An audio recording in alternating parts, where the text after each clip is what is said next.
Hello, my name is Zen KOH. I'm the co-founder and group CEO for Fluid Intelligence. I'm part of Della's Leaders Club Global Health and Wellness Committee, Singapore chapter. My career aspirations has always been to become a university professor and spend my life teaching and doing research. I find it fascinating that we can get paid to read, learn, teach, and experiment with new technologies. After returning from the UK, I took a couple of scholarships for my research master degrees and PhDs. My PhD project was on the control for underactuated underwater robotic vehicles. British Gas funded it, and the robot is supposed to replace human divers in conducting non-destructive testing for underwater pipes. I spent about 3 years on this project before embarking on my research fellowship with the National University of Singapore to work on a wearable sensor project for geriatric patients. We were one of the first attempting to use micro-electromechanical systems, also known as MEMS, which are chip-based sensors to detect and prevent falls amongst the elderly. MEMS are sensors composed of a suspended mass between a pair of capacitive plates. When tilt is applied to the sensors, the suspended mass creates a difference in electrical potential. The difference is then measured as a change in capacitance. We call our invention MEMSware and try to make it fashionable, comfortable, and affordable for the elderly.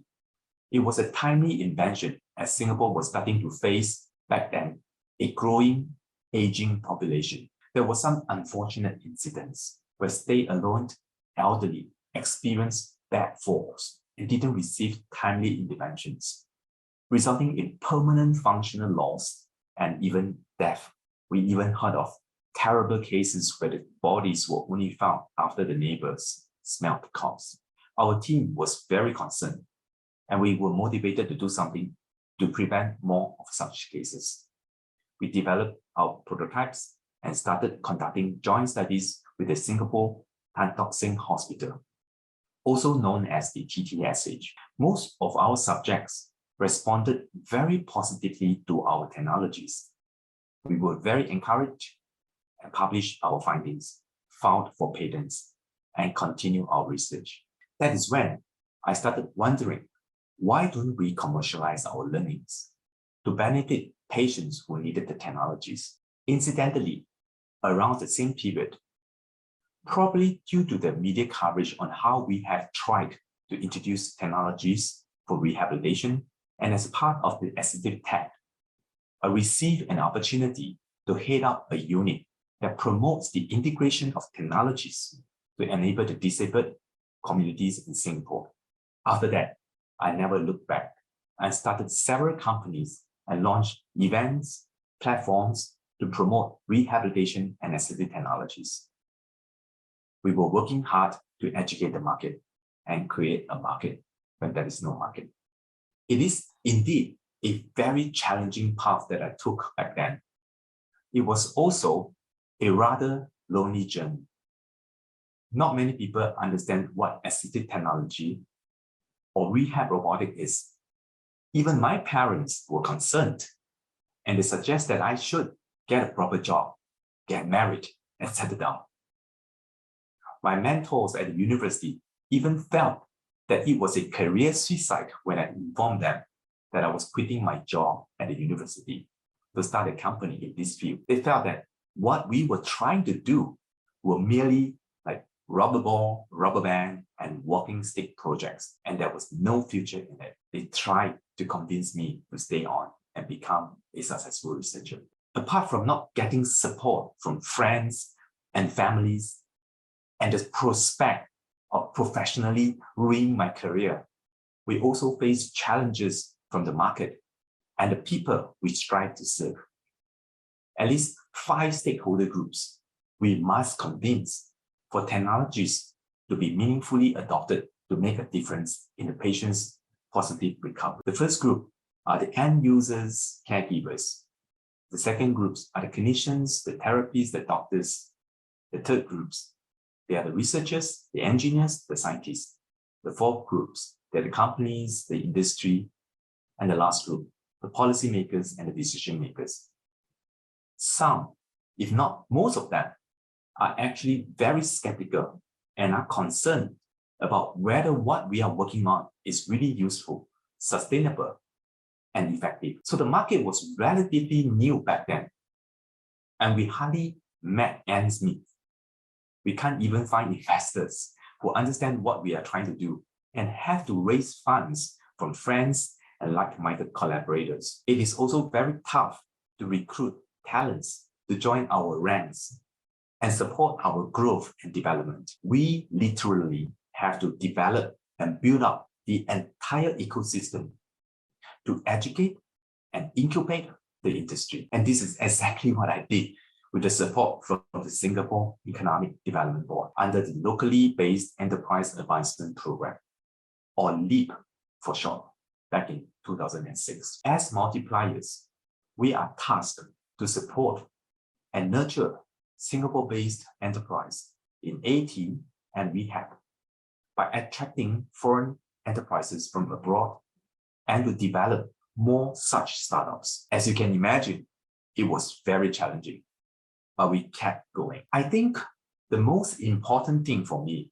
is to work with people, and that's what I enjoy. What really kept me going was the opportunity to integrate technologies into the rehabilitative healthcare system and see our patients making a positive recovery. I always find it fun to work with robotics and technologies, but I also think technology is only meaningful if we can use it to make a difference in people's lives. There are two incidents that I remember vividly. The first incident was some years back after we installed our first machine in Malaysia. I revisited the hospital several months after the launching ceremony. A young patient rode up in front of me in her wheelchair and thanked me personally. She asked whether I still remembered her, and I did. She showed me now she can move her toes after training on our machines just over a period of few months. There were tears amongst the therapists and her family surrounding us. I was so touched that I could hardly contain myself. But I thought to myself, we are doing something right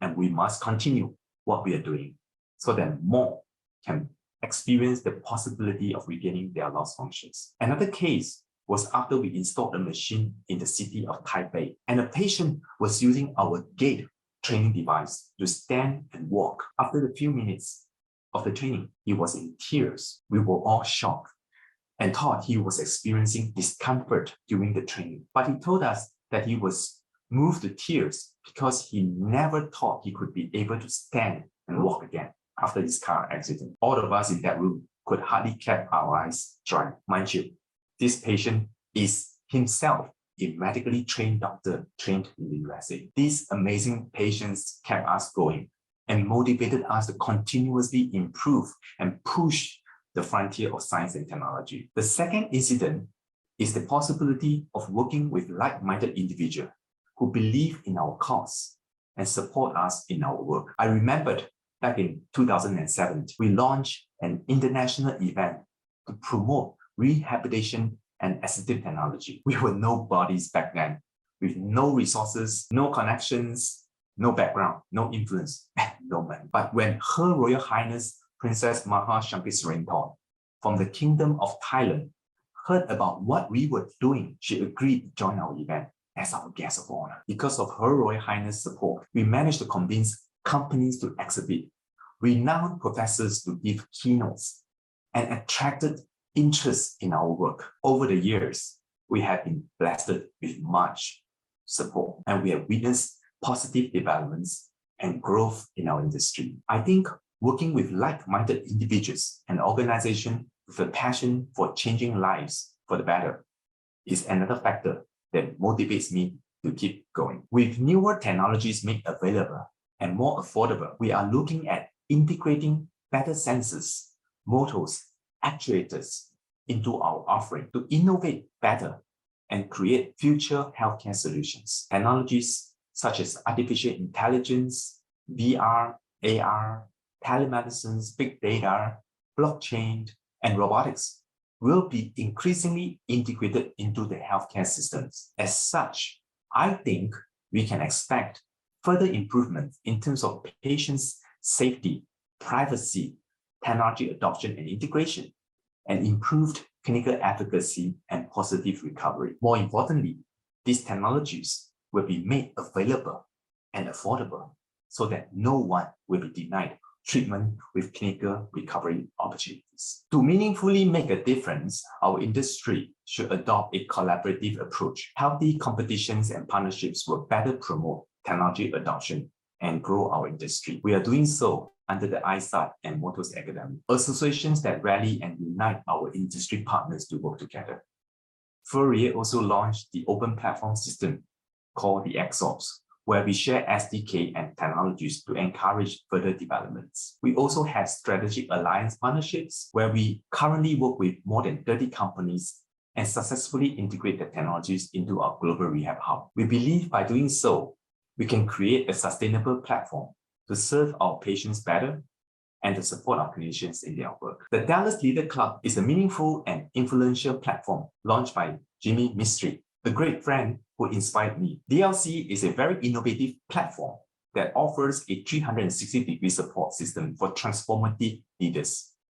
Jimmy and his team put together a highly curated technology-enabled platform with over 2,300 domains exposed from 56 countries. This is really powerful. These are leaders who are changing the world for the better in their respective domains. I hope to share with these professionals and gather creative ideas to further develop our industry. We want to invite and offer our fellow DLC members and communities to partner with us to advocate the adoption of healthcare technologies and to improve lives together. We want to offer our members possibility to integrate our expertise and share our experiences. For example, we can consider partnering with hospitality industry members to introduce healthcare and wellness technologies for traveling patients or people with disabilities, or partnering members who are IoT experts to introduce rehabilitation healthcare metaverse. There are so many possibilities. In fact, we are now working on a non-profit foundation to refurbish some of our used devices and get them donated to clinics and hospitals in the regions and countries that can't afford